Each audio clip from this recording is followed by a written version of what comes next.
kusoo dhawow Qaraax Tube fadlan subscribe dheh waxaad ka helaysaa macluumaadkii ugu dambeeyay kubadda cagta iyo sheekooyin kale dhammaan asxaabta la socota channelka Qaraax Tube waxaad kusoo dhawaataan wararkii ugu dambeeyay suuqa kala iibsiga ciyaartoyda kooxda kubadda cagta Manchester City ayaa doonaysa inay iska iibiso Raheem Sterling marka uu dhamaado heshiiska uu kula jiro kooxdan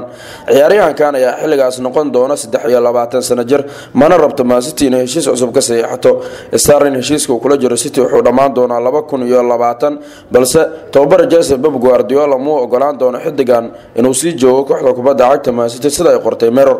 si walba Raheem Sterling ayaa ka cabsi qaba booskiisa kooxda sababtoo ah waxa ay City soo iibsatay ciyaaryahankii hore ee kooxda Leicester City xidiga lagu magacaabo Riyad Mahrez Liverpool iyo xidiga reer Brazil Fabinho 24 sano jir ayaa isku day doona saaxiibkiisii hore ee Monaco Kylian Mbappe inuu ka dhaadhiciyo kusoo biirista kooxda kubadda cagta Liverpool weeraryahankan Francisco 19 sano jir kuna guuleystay koobka adduunka ee 2018 ayuu sheegay Fabinho inuu kala hadli doono sidii uu ugu soo biiri lahaa kooxda kubadda cagta Liverpool inkastoo Kylian Mbappe ay doonayaan kooxo badan oo ay ku jirto Real Madrid tobarihii hore ee kooxda Arsenal Arsene Wenger ayaa bartilmaameed u noqday horyaalka Japan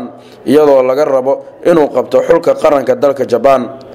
FA Japan ayaa rabaan Wenger inay u dhiibaan shaqada tababarnimo ee xulkooda 68 sano jirkaan ayaa 22 sano kadib isaga tagay shaqada tababarnimo ee kooxda Arsenal 5 bilood ka hor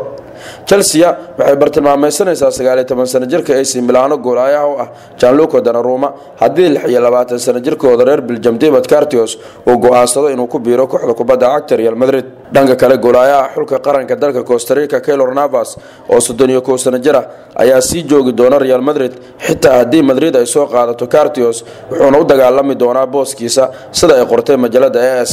Juventus iyo difaaca xulka qaranka dalka Talyaaniga Daniel Rugani oo 23 sano jir ayaa ku soo biiri doona kooxda kubadda cagta Chelsea 5 sanadood oo heshiis ayuu saxiixay 77 ayuu qaadan doonaa isbuucii Blues waxay bixin doontaa lacagta ay rabto kooxda kubadda cagta Juventus oo ah 44.2 milyan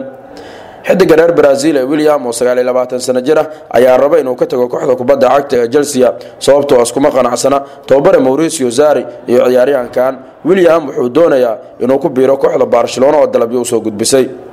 Arsenal waxay la diyaartahay inay iibiso weeraryahanka xulka Ingiriiska Danny Welbeck kaas oo aan isku qanacsaneyn isaga iyo Unai Emery Everton ayaa maalmahan dalab ka soo gudbisay xidigan oo ay ku doonayaan 15 milyan kooxda kubadda cagta Valencia ayaa doonaysa inay soo qaadato Manchester United ciyaaryahanka difaaca dambe xidiga lagu magacaabo Timothy Fusu Mensah si amaah ah ay ku heli karaan Super Deport ayaa warkaas daabacday waad ku maasantahay daawashada videogan fadlan ha ilaawin like iyo share kadibna inaad subscribe mahadsanid